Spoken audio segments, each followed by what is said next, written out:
Hey everyone, I hope you're well.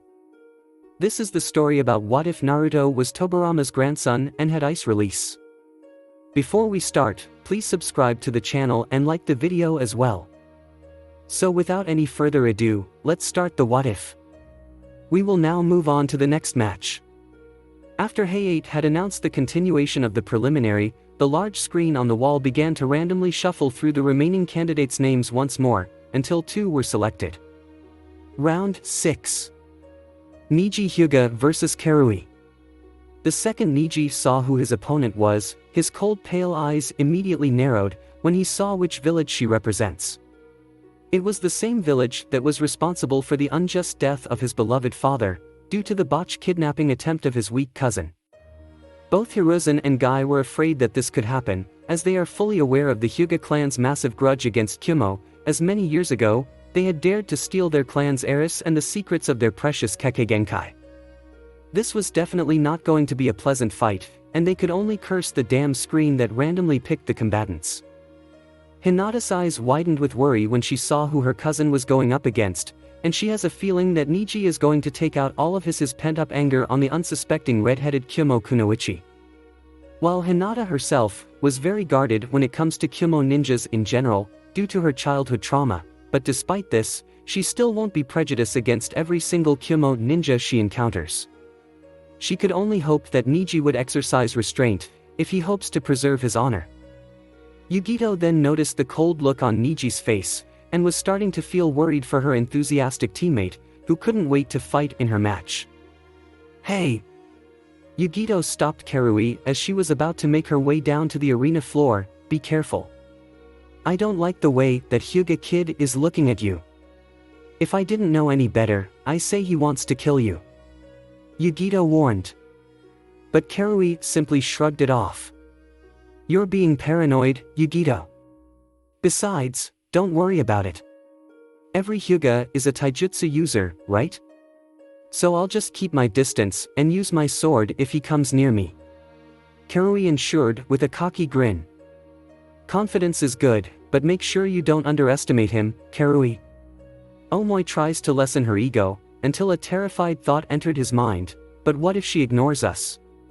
What if that Niji kid will somehow beat her in the most horribly way imaginable? I will have no choice but to avenge her because she is my teammate. But what if I accidentally kill him? The Hyuga clan will seek retaliation. War will break out, and it is all because I am too skilled. And after so many deaths, Lord Raikage has no choice but to propose a peace treaty with Konoha through political marriage. I will have to marry a beautiful Konoha heiress or princess. And then OWW. Omoi finally stopped his rambling when Karui hit him on his head with fury in her eyes.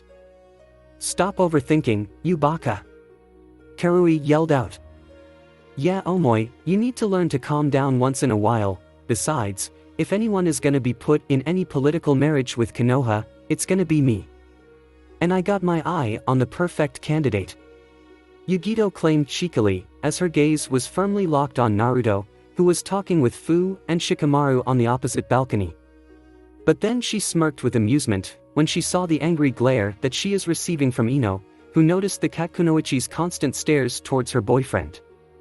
The two blonde Kunoichis glared at one another, as if they were screaming at the other to back off or suffer the consequences. But knowing their personality and stubbornness, it was very unlikely. Despite not paying too much attention to his students' silly antics, the sensei of Team Kyumo 1, Darui, was also concerned about his fiery red-headed student's angry-looking opponent. I'm sorry to say this, Karui, but you need to treat this match like it's the finals, so that means no holding back your techniques. Genin or not, fighting a Hyuga in close-quarter combat is suicide. And you don't have any long-range jutsus, which makes this a problem. Darui said with a lazy tone, but Karui and the others could tell that he was serious. Don't worry, Darui-sensei. I'll make sure that I'll be the first Kyumo candidate to pass the preliminary. Can't have Yugito have all the fun. Karui said with confident smirk. I hope so too.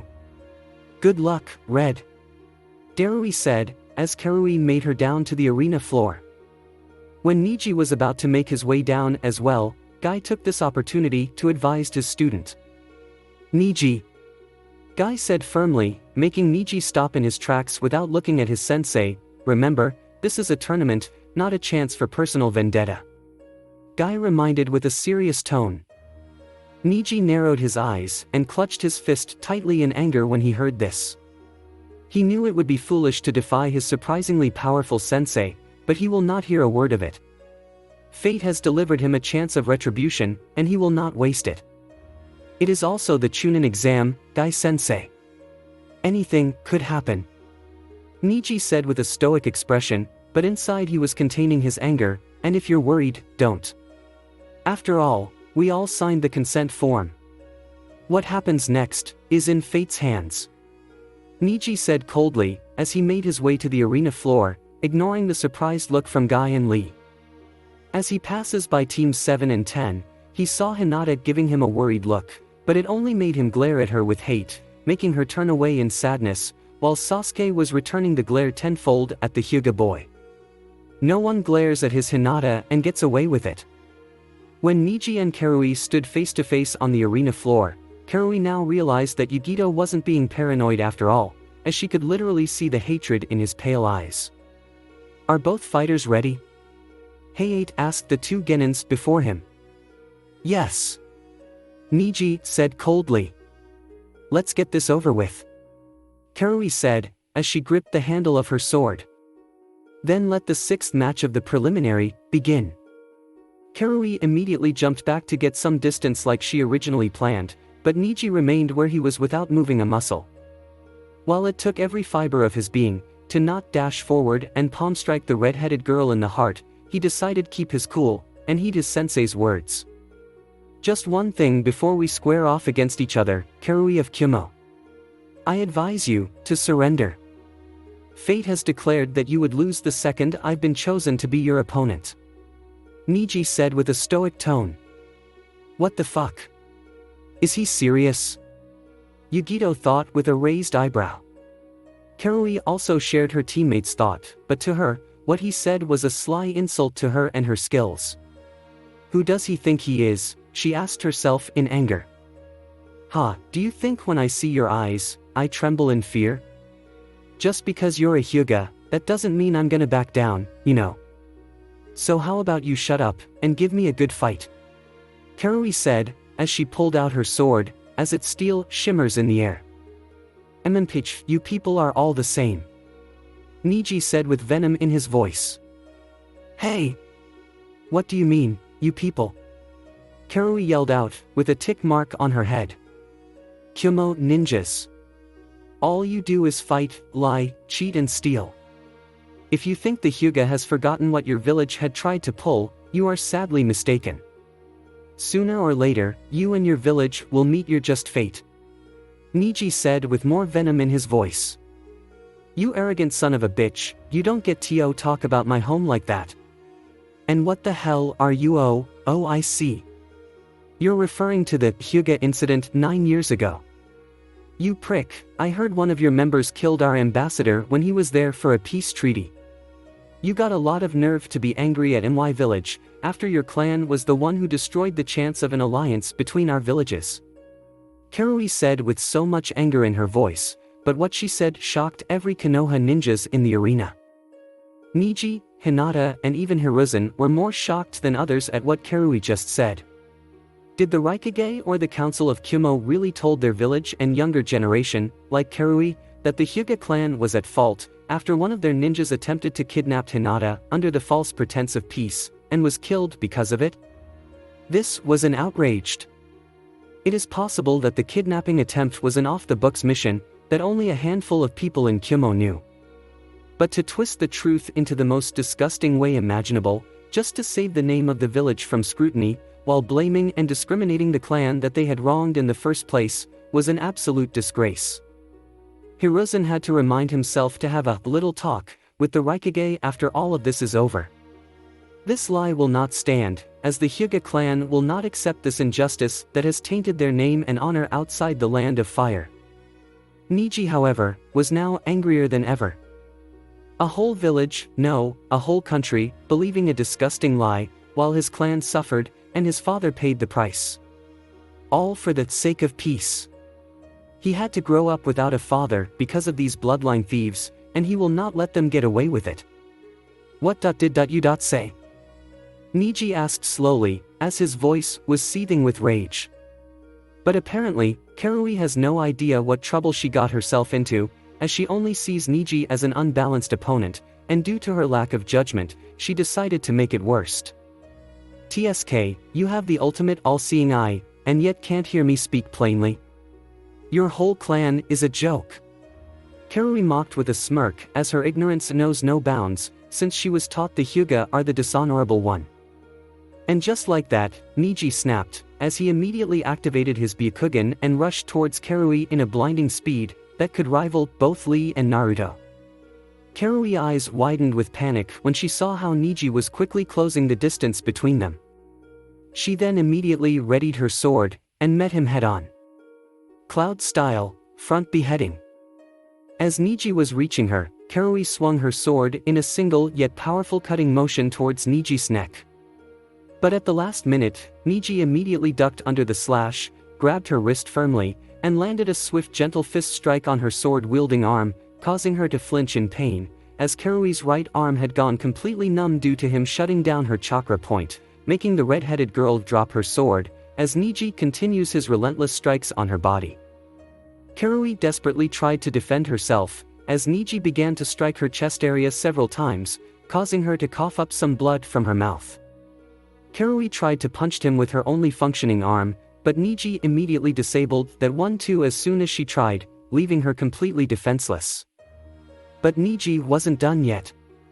He continued his brutal strikes all over her body, carefully not to strike any of her vital organs, as he wanted Karui to suffer before he defeats her.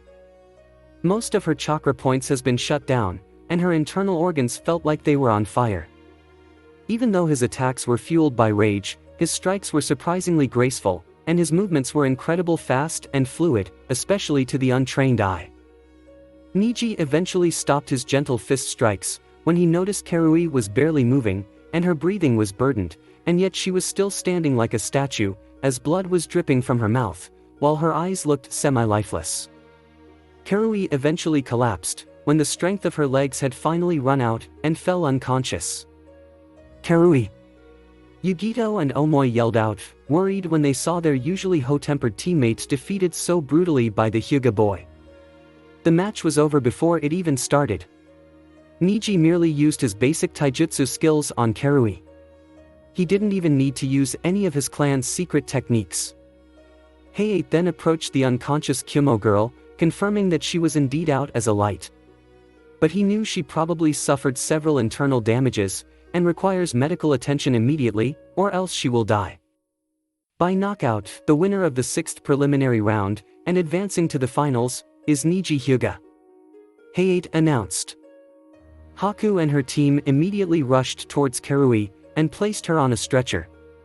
The Kyumo Kunoichi was in a very critical state, so they didn't waste any time as they dragged her away to the infirmary. Even Haku knew that Niji didn't need any medical attention, since Karui couldn't even land one hit on him, so she didn't bother to ask. The arena was dead silent, as no one dared to cheer for the Hyuga winner, since it wouldn't be appropriate after what they had just witnessed. Niji was clearly troubled after what Karui just told him, so when he made it back on the balcony, even Guy and Lee decided to give him some space as he barely spoke a word to them. Despite his coldness towards her, Hinata still cared for her cousin. Niji is like a big brother to her, and she always hated when she sees him in pain. Niji usually portrayed himself as calm, stoic and disciplined, but she knew he harbored deep hatred and anger in his heart, mostly towards the main house of the Hyuga clan and especially Kyumo. He kinda reminded her of Sasuke a little, the more she thinks about it. But unlike the last Uchiha, Niji had no one to pull him away from his darkness, nor did he allow anyone to do so. He knew he is a caged bird and he had accepted it long ago, that he is a slave to his destiny. But Hinata refused to let it stay that way. She would do whatever it takes to free Niji and the branch family from eternal servitude. She would prove to Niji that people can change their destiny as long as they have the will. And it seems that fate has given her a chance to do so, as the next match had been announced. Round 7. Zaku Abumi vs Hinata Hyuga. Will the two combatants please make their way to the arena? Hayate informed. Hinata saw her opponent at the opposite balcony, as Zaku gave her a devious grin, which made her skin crawl. And seeing the kanji for death on the front of his shirt made her even more worried. She knew the Oto ninjas were dangerous, as she recalled how Dosu attacked Kabuto before the first test. And judging from Kin's technique when she fought against Temari, she had to assume that Zaku's attacks were sound-based as well. But she has a good feeling that Kin was the weakest of the three, and by the looks of his cocky grin, Zaku could be the strongest. She just hopes his technique is not long-range, otherwise this match is going to be much harder than it is. Dosu was determined to show Orochimaru that he and Zaku are great assets to have. He knew Kin was the disposable one of the team, and since Temari has eliminated her for them, they now have no more weak links. And if they impress Orochimaru enough, he will award them with the gift of the curse mark and become new additions to his elite squad, known as the Sound Five. He knew Zaku lacks ambition, as his only interest is to get stronger, but Dosu only sees him as a means to an end. And if there was only one spot open for the Sound Five, he will not hesitate to kill him to get it. But for now, he has to make sure their mission from their lord is a success. Remember, we both need to pass. It will double our chances of facing Sasuke Uchiha in the finals. And once we do, we will finally redeem ourselves before Orochimaru-sama, and fulfill our mission, by killing that brat who escaped us in the forest. Dosu informed his compatriot. Yeah, whatever. This match is gonna be a piece of cake. I mean, look at her. Zaku points to a nervous-looking Hinata. It's a shame that I have to kill such a pretty little thing like that. Oh, the things that I would do to her, if we had run into her team in the forest. Imagine it, her begging me to stop, while you and Kin kill the Uchiha and the fat ass. It would have been so delicious to hear her squirm. Zaku said with a devious and perverted grin, making Dosu roll his lone eye in annoyance. Just keep your eyes on the goal in mind. And who knows, maybe Orochimaru-sama will reward you with hundreds of girls like her, if you manage to impress him, of course. Dosu said with a smirk under his bandaged face, as he knows very well how to manipulate Zaku through his lust for both power and women. Now you're speaking my language, Dosu. If I wasn't motivated before, I'm totally am now. Zaku said with a grin, as he made his way to the arena floor. Hinata, on the other hand, was still nervous as she has no idea what her opponent is capable of. She took 3 deep breaths to calm her nerves, like she always does, but she was still anxious. She then let out a surprise eep when she suddenly felt Sasuke holding her small hand in his. I know you won't quit, so I won't bother asking. You can do this, Hinata. You are strong, remember? You said so yourself. And no matter what happens, win or lose, I'll be here for you. Sasuke said with a soft smile, as he looks into her eyes, which made the Hyuga girl blush vermilion red. Hinata fought the urge to faint, as she quickly collected herself and just focused on her Sasuke's sweet words. It somehow gave her a newfound level of courage and strength. It's like the way he looked at her, made her feel like she can do anything.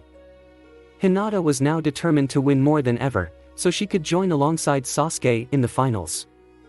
And she refuses to let some Oto creep stand in the way of that. You can do it, Hinata. Choji said to his nicest friend and teammate. Yeah, that guy's a creep, so make sure you gentle fist his balls. Ino said enthusiastically, while the males shudder at the thought of getting palm strike in their beanbags. Thank you, Ino-chan, that disturbing image is forever burned into my brain. Naruto said sarcastically, making Ino giggle at his reaction. Naruto then approached Hinata to whisper something important into her ear. When the battle starts, rush towards him. Trust me.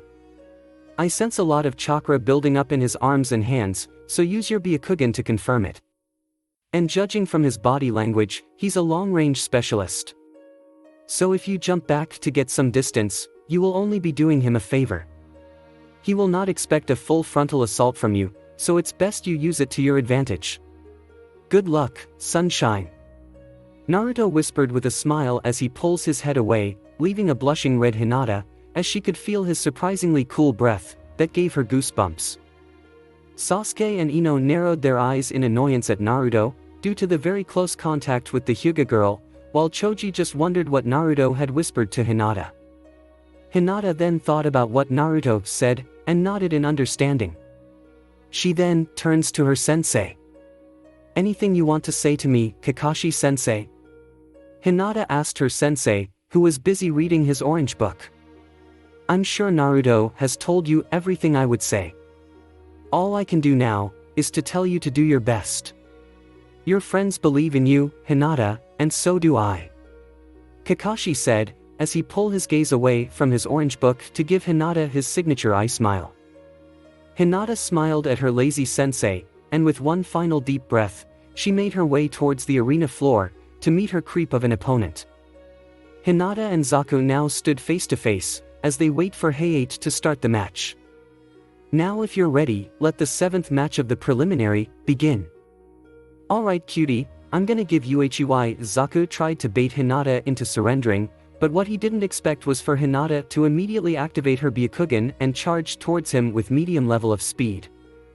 When he saw Hinata was actually aiming her gentle fist strikes at his arms, his eyes immediately widened in panic, as he wonders how could she know that his key weapons are his arms. He tried to jump back to gain some distance, but Hinata had already expected that, so she dashed forward and landed a swift palm strike on the chakra point on his right arm, causing him to yell out in pain. Ah! You little bitch! You'll pay for that!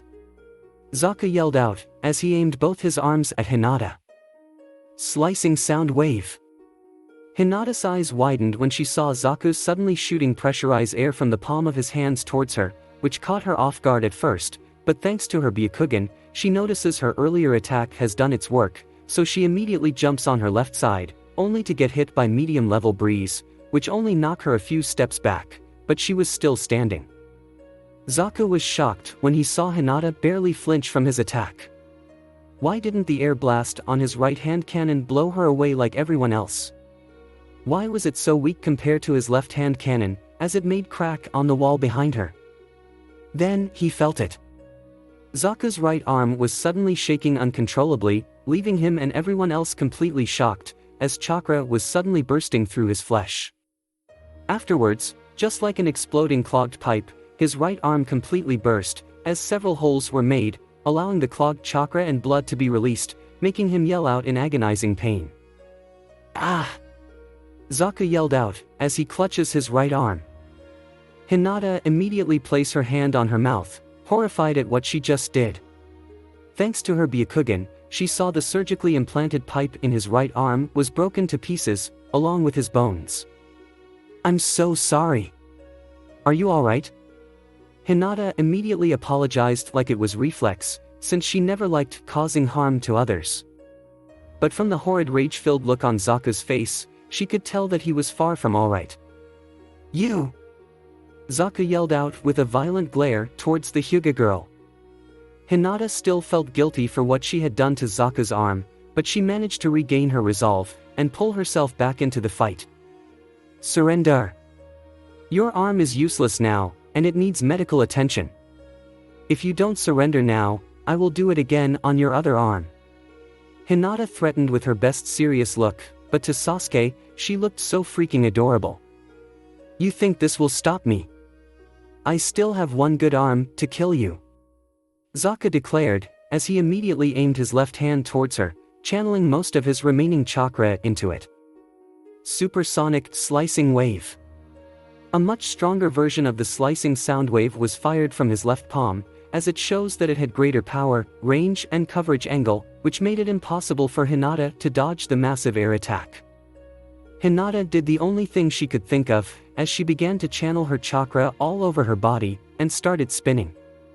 8 trigrams, palm rotation. A large imperfect dome of chakra suddenly appeared around Hinata, shielding her from Zaku's ultimate attack. It finally came down to the battle of endurance, as to see which jutsu would last longer than the other. Zaku's jutsu was so powerful that it momentarily blocks Hinata's visibility from everyone, causing Sasuke and the Rookie 9 to yell out her name in worry, as the air and sound quickly destroying everything in its path and reducing any rubble to dust. But despite having an imperfect rotation, Hinata's chakra dome was still doing its best work to protect her, but due to the imperfection, she could still feel a certain amount of the pressurized air hitting her, and she knew if she stopped spinning during their clash, she would be killed for sure. They both could feel their chakra weakening as the clash continues, until eventually, Zaku was the one who finally ran out of steam and stopped his attack. The moment he stopped, Hinata stopped as well, but like Zaku, she was panting like crazy. The blue dome around her disappeared, revealing a tired, sweaty and slightly bloodied Hinata, as her clothes had several cuts on them and her jacket was unzipped. Zaku knew that his last attack was his final trump card, and it will take a while for him to use another jutsu. He considered surrendering at first, but he then smirked with confidence when he saw how exhausted Hinata was. Maybe he will have time to recover for his next attack after all. But while he was resting and smirking, he didn't realize Hinata was walking closer towards him. And when she was close enough, she finally stopped, snapping Zaku out of his train of thought, but he wasn't worried about her sudden close distance between him and her. "TSK, I like you, cutie, you got a lot of fight. But it's over. All I need is another minute, and I'll finally blow you away.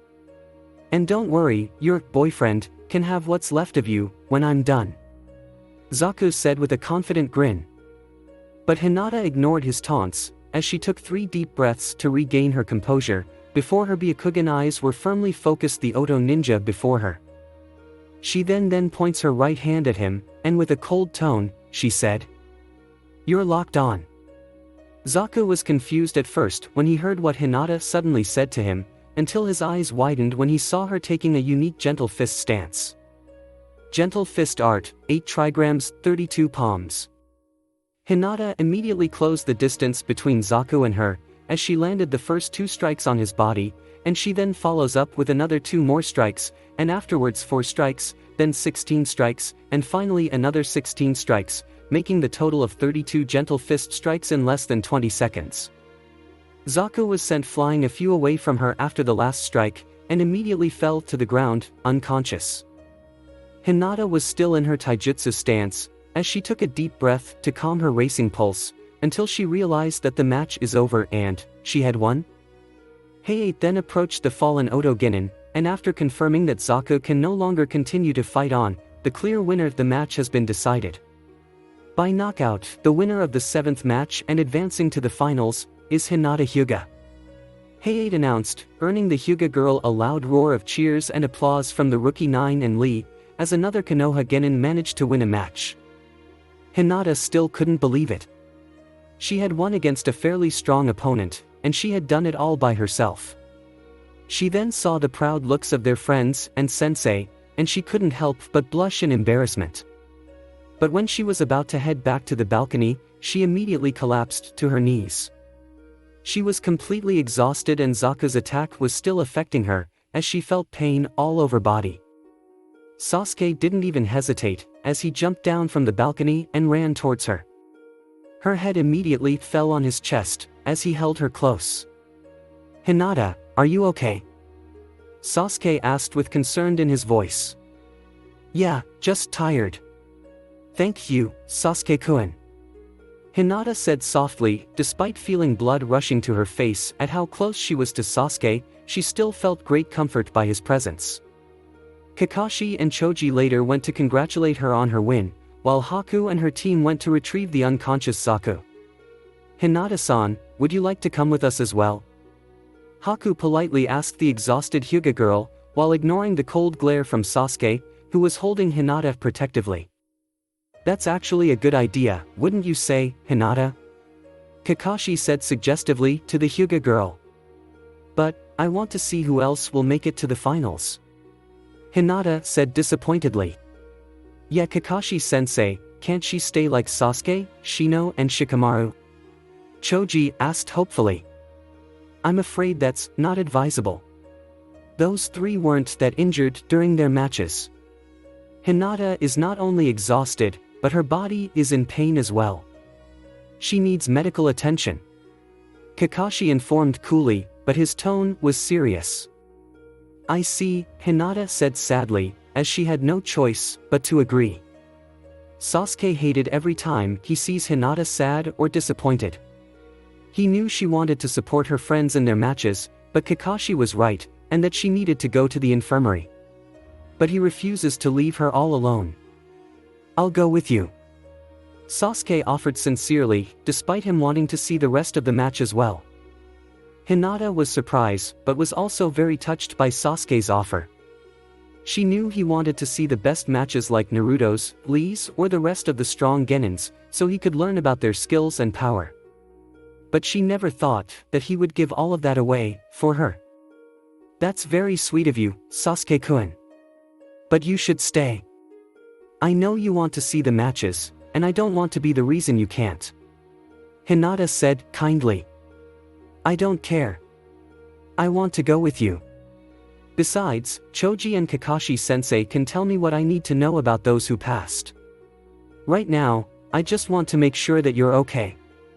Sasuke gently said as looked straight into her pale eyes, making the Hyuga girl turn vermilion red. Eeppp, Hinata squealed cutely, before she fainted from her incredibly fast heartbeat. Hinata? Sasuke asked with a sweat drop, while Choji and Kakashi chuckle at their interaction. Hinata was then put on a stretcher, as the medical team carried her away to the infirmary, with Sasuke and Haku trailing behind them. Choji and Kakashi then returned to the balcony as they waited for the next match to start. Naruto and Ino were very happy for Hinata. The once extremely shy girl they knew came a very long way. But Ino felt slightly disheartened that Hinata is still stronger than her. She hoped that after everything they've been through, she could at least be a decent challenge to the Hyuga girl. Her dilemma, however, did not go unnoticed by Naruto. He knew what she was thinking, as he could always read her like a book. She always has a bad habit of underestimating herself. Wanting to comfort his girlfriend, Naruto then leans closer to Ino and wrapped his arm around her waist, pulling her closer as he gently kissed her blonde head, causing her cheeks to blush. Come on, milady. You know you are as strong as Hinata, right? Maybe even stronger. Naruto whispered sweetly to her ear. Unlikely, Whiskers. Even I can't beat Hinata if I get too close. She will shut down my chakra points before I can even make a jutsu. Ino said sadly. Ino-chan, you know everyone is strong in their own way, right? Hinata has always been the taijutsu specialist, we both knew that back in the academy. That's nothing to be ashamed of. Because you, my beautiful flower, are a ninjutsu specialist. And like I told Sasuke before, you don't match your opponent's strength, if you knew that they are stronger or faster. You have to be smarter. And if I recall correctly, you're quite a genius yourself, milady. Naruto whispered with a cheeky grin, causing the Yamanaka to giggle by his sweetness towards her. Thank you, Naruto-kun. I'm sorry, I keep doubting myself. Ino apologized, as she stared dreamily into his violet eyes. It's okay. It means that you're not arrogant. Because if so, I would have to punish you. Naruto whispered seductively, making the Yamanaka blush vermilion red. Baka, stop it. Ino whispered loudly, trying her best to control herself, so she won't jump on Naruto and kiss him madly in public, again. Haha, sorry, I can't help it. My beautiful lady is just too cute to not tease. Naruto said with a bright smile, making Yamanaka feeling very weak in the knees, as her weakness has always been his smile. You're such a dork, Naruto-kun. But you're my dork. Ino said with smile, as she gives him a kiss on the cheek, knowing that if she kissed his lips, she probably won't stop. It was even more satisfying when she saw Yugito glaring angrily at her, while she gave the Katkunoichi a victorious smirk. Naruto will always be hers, because she knew that he is as crazy for her as she is to him. We will now move on the next match. Hayate announced, as the screen above began to shuffle through random names, until it finally landing on 2. Round 8. Kiba Inuzuka vs Yugito ni. Oh crap. We're fighting the super hot vixen. Kiba thought as he let out a disappointed sigh. As he was about to make his way down, he was stopped by Sakura. Kiba, remember what Kabuto told us. She is the best genin in Kyumo. So for the love of God, don't drool all over her, when you're supposed to beat her. Sakura reminded sternly, as Kiba tend to not take his battle against beautiful women / kunoichi seriously. If I didn't know any better, you sound a little jealous, Sakura. Afraid that I'll flirt with the super hot vixen. Kiba teased with a smug grin, only to earn a punch on the head from the angry Pinkette. In your dreams, dog boy. Sakura said, still slightly fuming while pouting. She is right, Kiba. An opponent like Yugito is not to be underestimated. Why do you ask? It is because she has 2 effective advantages against you. Shino pointed out with his logic.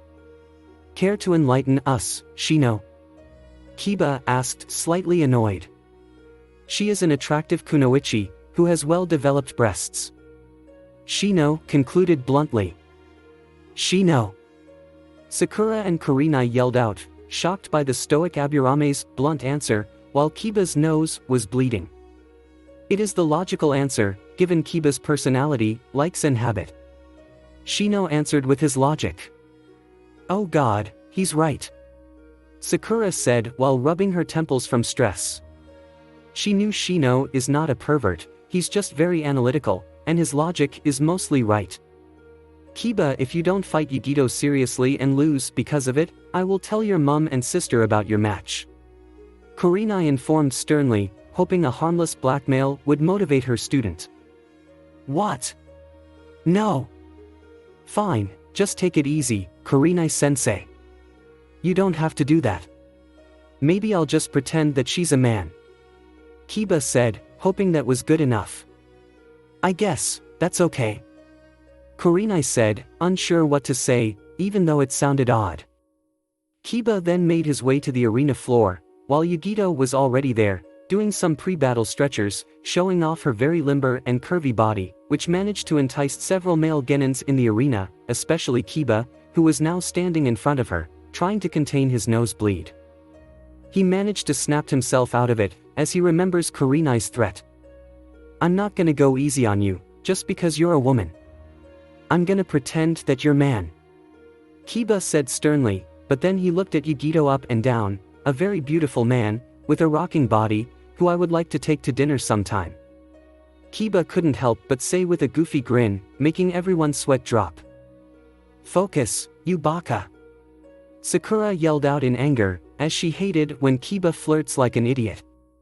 Yeah, Kiba. Smash that pussy. Ino yelled out, trying to support her friend, but everyone was now looking at her weirdly, with their nose bleeding. What? Kiba asked Ino, with his nose slightly gushing with blood. What? She's a cat, right? Ino tried to defend herself, not knowing why people are looking at her weirdly. Ino-chan, not everyone knows that she's the Nibi Jinchuriki. Naruto whispered to her with a red face, which made Ino finally understood why everyone was so confused, until her eyes widened, when she realized what they all thought she said. Oh, you guys are gross. That's not what I meant. Ino yelled out, as she hides her red face behind Naruto, to cover her embarrassment. What's a pussy? Fu curiously asked Shikamaru, who was standing next to her. It's too troublesome to explain. Shikamaru said with a tired sigh, not at all fazed by Fu's question. Yugito, on the other, was not even embarrassed. In fact, she was just amused. Even though Matatabi was laughing her ass off in her mind, all she could do was smirk. Well, okay then, let the 8th match of the preliminary begin. Hey-8 announced, as he jumped back to get some distance. Kiba and Akamaru jumped back to get some distance as well, waiting for Yugito to make the first move, but what she said next was the final nail in the coffin. Well, what are you waiting for, little doggy? Smash this pussy. Yugito said with a seductive smirk. And just like that, Kiba fainted. Kiba was groaning like an idiot in his sleep as his eyes began to slowly open.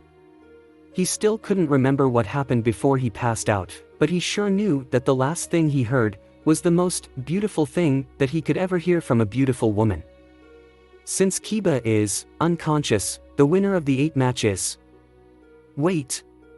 Sakura yelled out, stopping Hay-8 before he could end the match. He's awake. Sakura pointed out, as she was the first one to notice Kiba had finally gained conscious.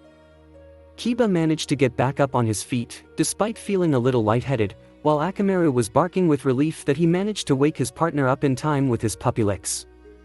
Arg, what happened, Akamaru? Why am I covered in blood? Kiba asked his Nen-ken, as he noticed his jacket has some bloodstains on it. That's your nosebleed, Kibabaka. Sakura yelled out in anger from the balcony, but she was also relieved that Kiba didn't lose his match for something as stupid as wordplay.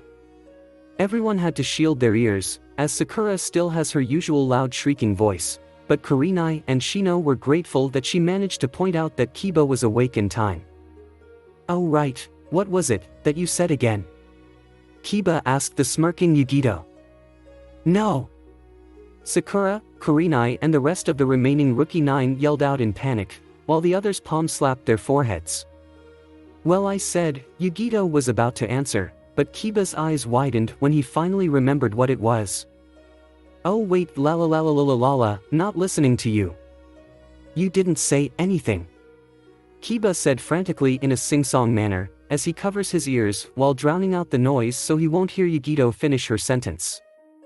Era, you don't have to fear my words, little doggy. I'll be happy to use my body to knock you out. Yugito said seductively, earning several of the male shinobis in the room to have a nosebleed, but luckily Kiba was still covering his ears. Stop doing that, you vixen. Sakura yelled out angrily at the cat Kunoichi. Yugito, for the love of God, just fight Kiba and don't make any more innuendos. I don't think Lord Hokage and Kakashi Nissen can handle any more nosebleeds. Naruto pointed out, as Hiruzen and Kakashi were on the verge of passing out, while giggling like perverts. Yeah! Let him smash the pussy. Fu added in childishly, trying to help her blonde first friend, but not realizing that she had done the complete opposite. Fu, that's not Oich, damn it. Look at what you have done. You corrupted poor Fu. Naruto yelled out with sad anime tears, as he covers Fu's ears, to prevent the innocent girl from hearing any more innuendos. Teehee, sorry Naruto-kun. I've been a very bad kitty. But since you asked nicely, I'll stop. And I promise that I'll make it up you, in any way you want. Yugito purred seductively, making Naruto blushed red, while earning a growl from Ino. Like hell, you will. Kiba. Stop messing around and defeat her. Damn it, why didn't I said that at first? Ino yelled out angrily while scolding herself at the end, realizing that she had started all of this nonsense due to her poor choice of words. Seeing that Yugito is no longer speaking, Kiba begrudgingly released his ears from his hands, and took a more serious look. Alright, no more messing around. As sexy as you are, I'm not letting you get in the way of me passing this exam and becoming Chunin. Kiba declared firmly, earning a proud look from Kurenai and Sakura, but they scowled a bit when he offhandedly called Yugito sexy, but proud nonetheless. Akamaru barked in agreement, as he took his battle stance next to Kiba. Kiba then knelt down on the ground, and made a single hand seal. Ninja Art of Beast Mimicry, All Fours Jutsu. After activating his clan's signature technique, chakra began to surround his body as he gains a more feral appearance, his canine teeth lengthen, his finger and toenails become claw-like, and his pupils turn to slits, more than usual. MMPH, his appearance kinda reminds me of when I was practicing with Kurama's chakra for the first time. I remember Sarutobi-sensei told me that I look like a feral beast. Thank God, I don't have that problem anymore. Naruto thought as his interest in the match increased. Here I come. Kiba yelled out, as he charged towards Yugito with his enhanced animal speed. As Kiba got closer, and was about to land a strong elbow charge on the cat Kunoichi's gut, Yugito effortlessly dodges his attack, much to Kiba's and teammates' shock, since Kiba was known as the fastest in their team.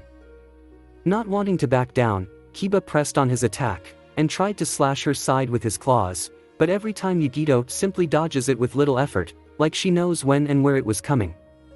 Getting frustrated for his failed attacks, Kiba attempted a sloppy kick, but Yugito simply caught his leg, and did a flip kick on Kiba's head, sending him flying towards Akamaru. "It's that all you got, little doggy? I'm barely breaking a sweat here," Yugito said with mock disappointed tone, as she casually checks her nails, earning a glare from Kiba. "Come on, Akamaru.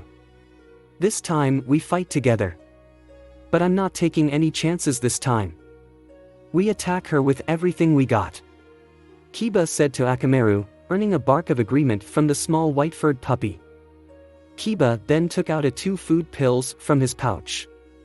He ate one and gave the other to Akamaru.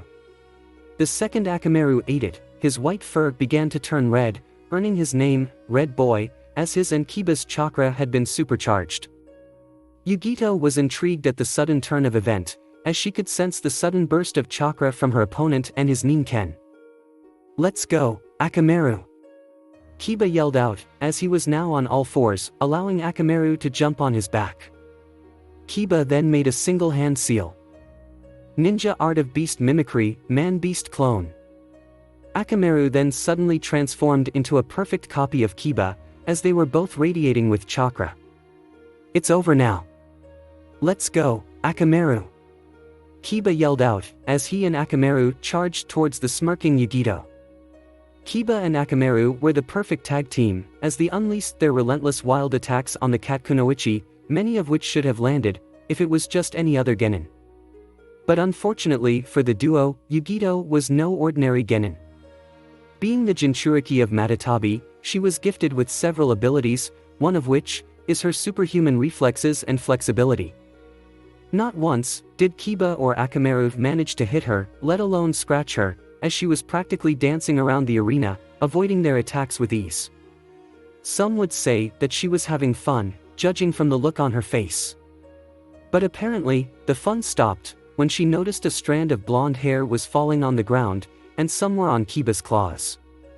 All of the Kyomo ninjas gasped with shock when they saw this, like Kiba had just done the unthinkable. Yugito stared at the severed blonde locks on the ground with a cold gaze, as her body was slowly shaking with rage. Kiba, on the other hand, didn't think much of it, as to him, he managed to land a hit on her. He could only smirk at her reaction, as he was satisfied that she no longer has the smug look on her face. But little did he know, he just made a fatal mistake. "Kiba!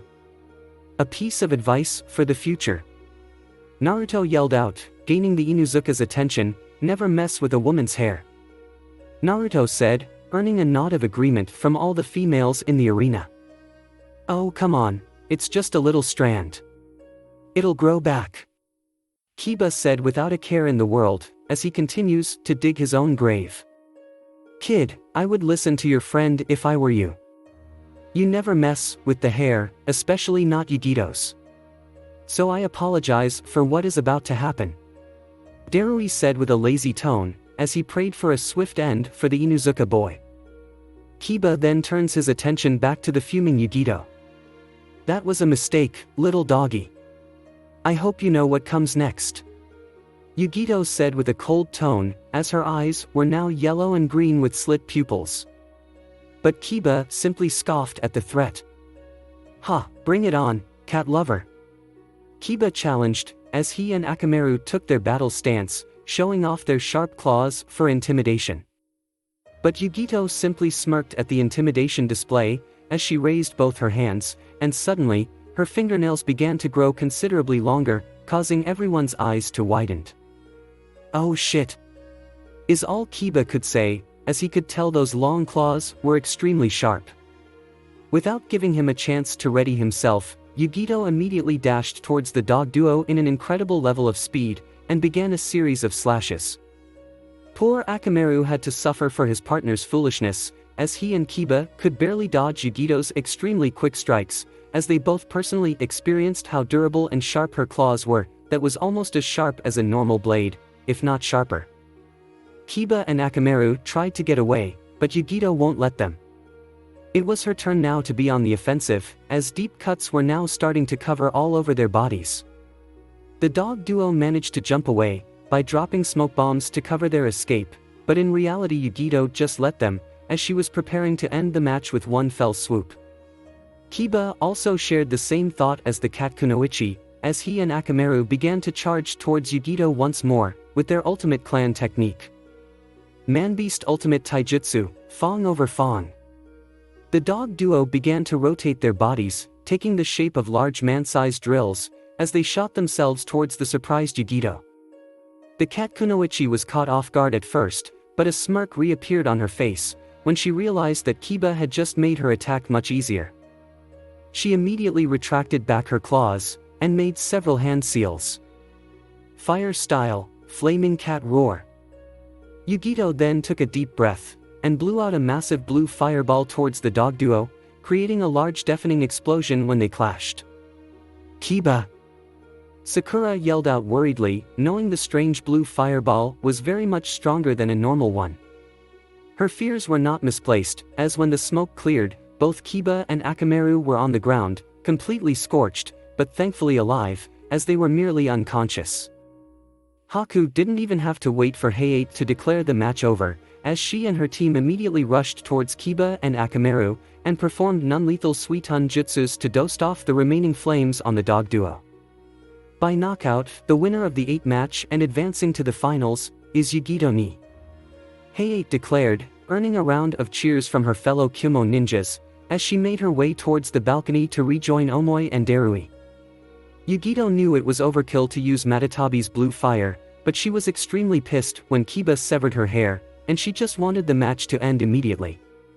She then felt guilty when she saw the worried look on Naruto's face, knowing that she almost barbecued his friend and his dog. She was almost afraid that Naruto would resent her because of it. But when she saw him turn his gaze towards her, he instead gave her soft smile and a thumbs up, showing that he understands that it was a no-holds-barred match, and he was grateful that she didn't kill Kiba. Yugito felt relieved that she didn't ruin things with Naruto, as she smiled back at him. Sakura, on the other hand, didn't know how she felt when she saw Kiba being rushed out of the arena with Haku's team towards the infirmary. Many emotions were running in her head, such as anger, sadness, and worry. But the one thing she felt the most was fear. Fear of losing Kiba. Her best friend.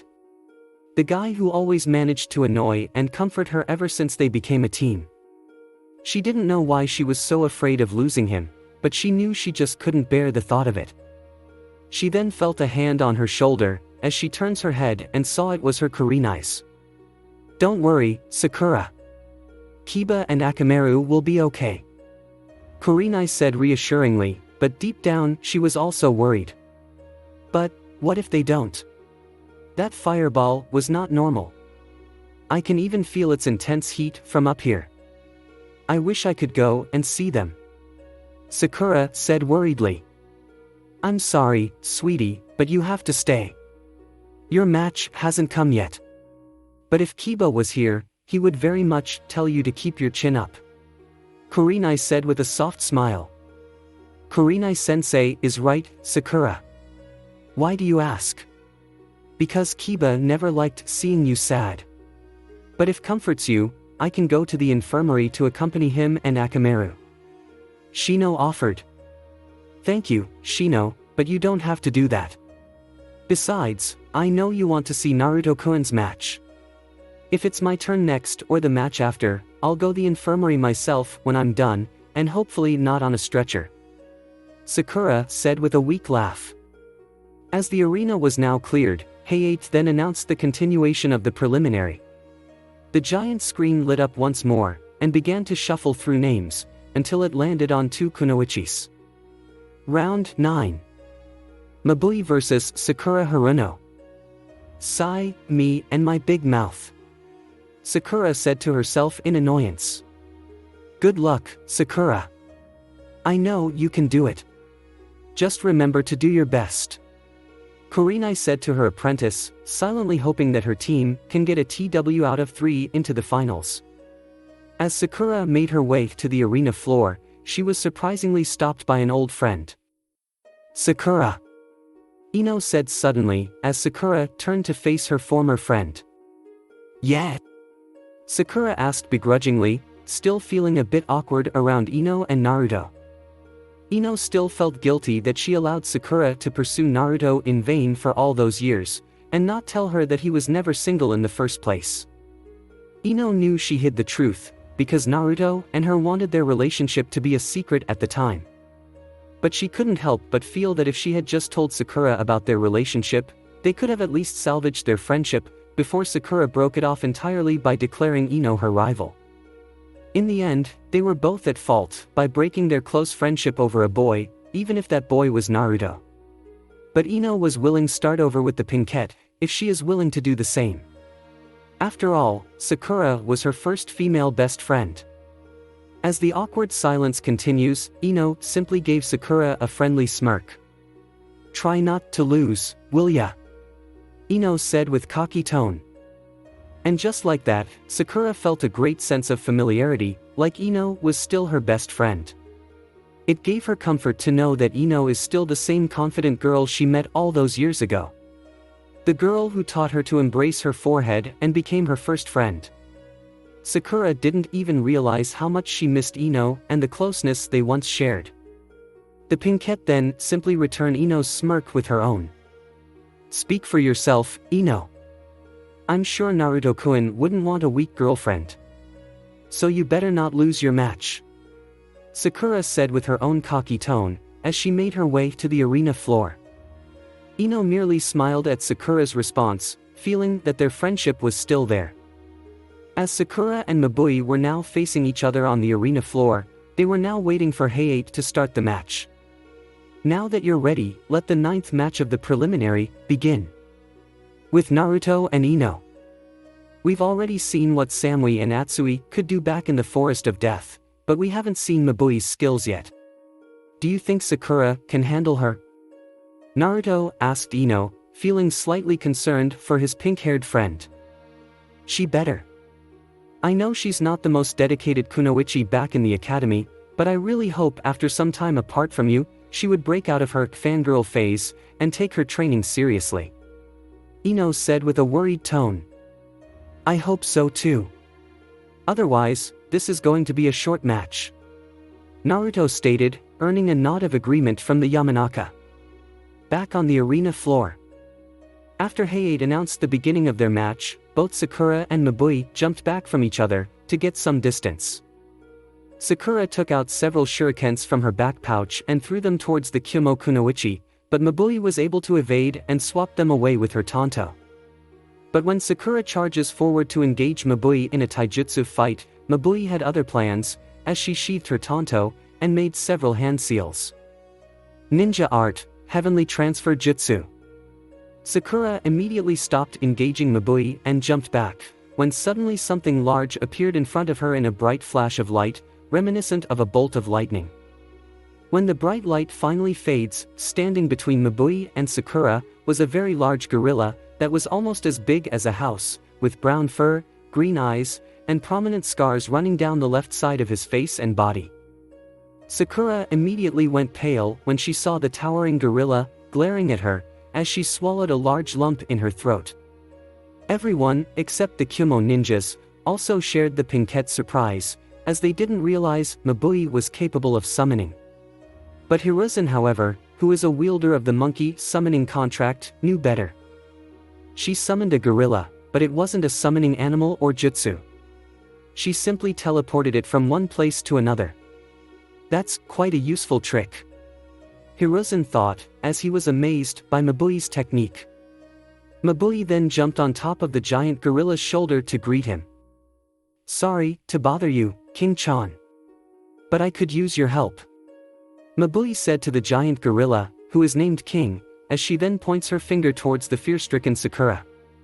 King then turns his attention to Sakura, but raised his non-existent eyebrow at his frightened-looking opponent.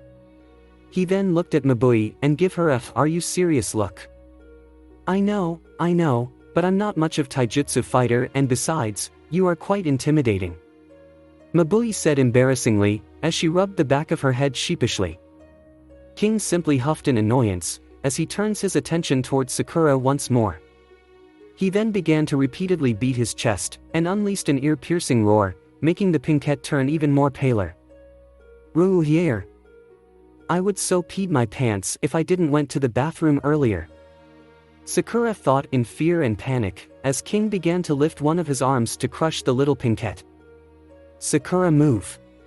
Both Naruto and Ino yelled out, causing the pinkette to snap out of her fear and duck the giant descending fist in time, before she was crushed. But this only infuriated King more, as he continues his attempt to crush the pinkette with all his fury, while she desperately tries to evade every one of them. Sakura was still panicking, but thanks to her fear-induced adrenaline, she was able to avoid being splat by the giant gorilla. She tried throwing several kunais at him, but due to her not being physically strong, they simply bounce off of him, like he was made of steel. Okay, think Sakura, think. What are our options? We could surrender, but we don't want to let Kurenai-sensei and everyone down, right? Shinaro. Why couldn't we fight Ino instead? Inner Sakura thought, as outer Sakura managed to dodge another crushing punch, but she was slowly getting tired. Alright, remember what Kurenai-sensei taught you, when going up against a stronger opponent who only relies on brute force, provide a distraction until you find an opening.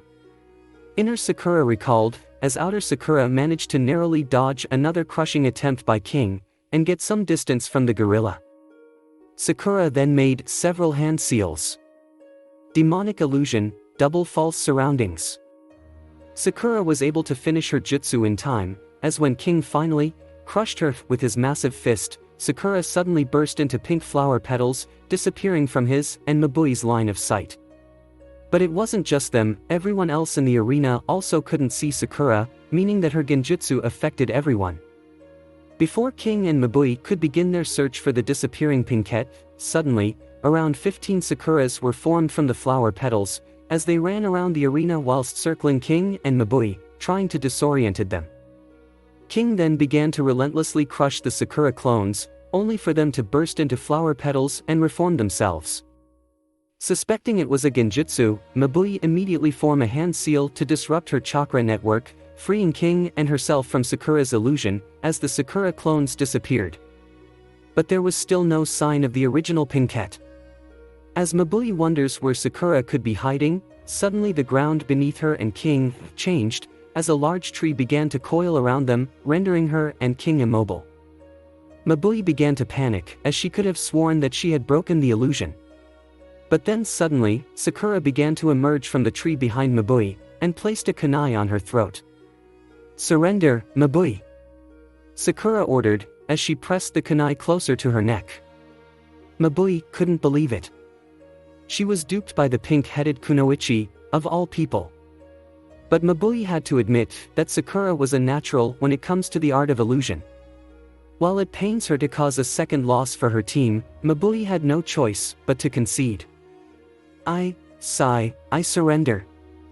Mabui said begrudgingly. Sakura sighed in relief as she released her genjutsu, but she was extremely exhausted from all the running and dodging for her life, as her adrenaline had finally worn off. By surrender, the winner of the 9th match and advancing to the finals, is Sakura Haruno. Hayate announced, earning a round of cheers from the rookie 9, with the loudest being Ino. Sakura couldn't believe it. She had won her first battle all by herself. She never really had any high hopes for herself in this exam, given that she was the only one among her friends that doesn't come from a shinobi clan. But seeing the proud looks on their faces, gives her hope that she could catch up to them. Maybe not now, but someday. Sakura was currently kneeling down on the ground, as she felt completely exhausted. But then she saw someone offering her a hand. She turns her head and saw it was Mabui. Good match, Sakura-san. Mabui said with respect in her voice. Sakura was surprised that the Kumo kunoichi didn't hold any grudges against her, but was relieved that she was a good sport. Sakura then reaches for her hand, and shakes it, making the Hokage smile. He was very proud of the younger generation, as the two kunoichis symbolizes their village's hope for unity in the future. Niji, however, simply scowled at the display of respect. Sakura then suddenly felt a large finger rubbing the top of her head, causing her to quickly turn and saw it was King. She felt a little fearful at first, but she then noticed that King didn't have a look of hostility on his face, instead it was a look of curiosity. He was very fascinated by her pink hair as he has never seen one on a human before. "Okay, King-chan, leave the poor girl alone. Thank you for your help. I'll be sure to send you a treat next time I visit you," Mabui said with a respectful bow to the large gorilla. Since King was not a summoning animal, and won't just disappear in a puff of smoke, Mabui made several hand seals, and teleported him back to Genbu, or more commonly known as the Island Turtle. Mabui then made her way the balcony to rejoin Samui and their sensei, Shir/C. Sakura was then approached by Haku, and asked if she wanted to go to the infirmary. Sakura immediately agreed, as she wanted to see Kiba and Akamaru, but not without giving a wave to Shino, Kurenai, Naruto and Ino, who waved back at her. "Wow, who knew Sakura had it in her?" Naruto said to Ino, with a bit of surprise in his voice. "I did. I never stopped believing in her," Ino said with a proud smile. "Well, she's lucky to have a good friend like you, Ino-chan," Naruto said with a bright smile, as he wrapped his hand around her shoulder and kissed her blonde head, causing her to blush slightly. Hayate was looking around the arena floor, as two Chunins used their Doton, Earth style, to fix some of the broken floor, thanks to King's attack, causing Mabui to blush in embarrassment. When the floor was fixed, Hayate then announced the 10th match. Round 10. Samui vs Yoroi Akado. The match wasn't long, as when Hayate announced the match to begin, Yoroi immediately activated his chakra absorption technique, and charges toward Samui with his chakra-coated hand. Samui readied her tanto, and managed to evade his glowing hand most of the time, and countered with a few slashes, cutting him several times. But Yoroi managed to touch her with his chakra-absorbing hand during their encounters, draining a fair amount of her chakra in the process. Yoroi seemed to have the upper hand at first, but the moment he was leering on her cleavage, Samui figured where his next target was. Despite being disgusted by his lecherous gaze, she managed to keep a cool head, and used it against him. As they charged towards each other, Samui's prediction was unfortunately right, as Yoroi was reaching for her large developed breasts with his chakra-absorbing hand. Despite him covering the lower part of his face and wearing shades, Samui could see the perverted grin on his face. This was the perfect distraction for Samui to channel Raitun, lighting style, chakra into her tanto, coating it in lighting, and severed his outreached hand from his body, causing him to scream out in pain. But Samui wasn't done yet, as she jumped back and made several hand seals. Lightning style, lightning ball jutsu. Several spheres of electrical energy suddenly appeared around Samui, as they were then shot towards the perverted chakra absorber. Seeing that he was still in shock by his amputated arm to see the incoming fast spheres of lightning, Yoroi was then struck by them all, and electrocuted, making him the first death in the preliminary. Samui was immediately declared the winner, as she went to rejoin Yugito, Omoi, Mabui, Darui and her sensei, Shi, on the balcony. Hayate was disappointed that he could not prevent the death of a candidate, but he knew that the match was still ongoing, as Yoroi was still conscious and he had not conceded, while Samui was within her rights to finish off her opponent. As Haku and her team removed Yoroi's body from the arena floor, Hayate then announced the 11th match. Round 11. Dosu Kinyuta vs Keigan.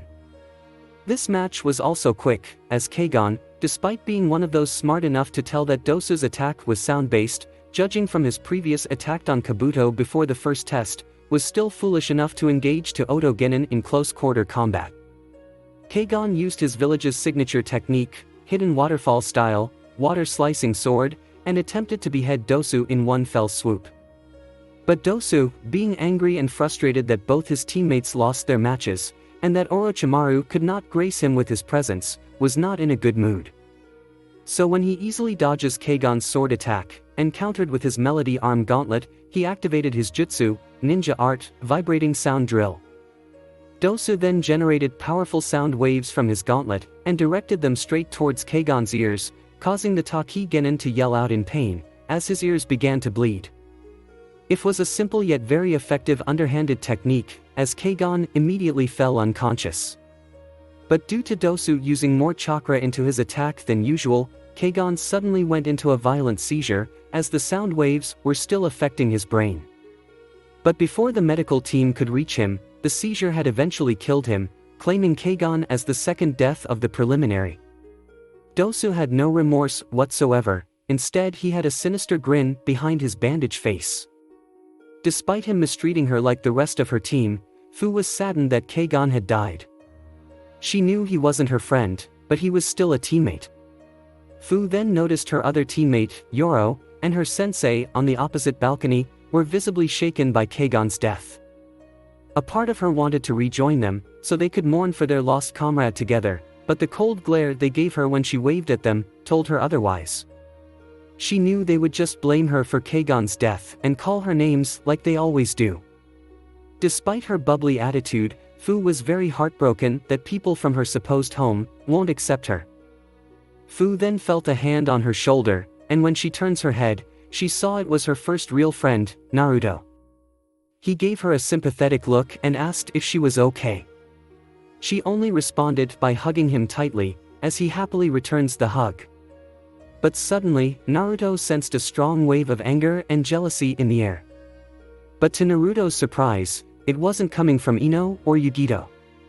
But then he looked around, and saw Gaara glaring at him.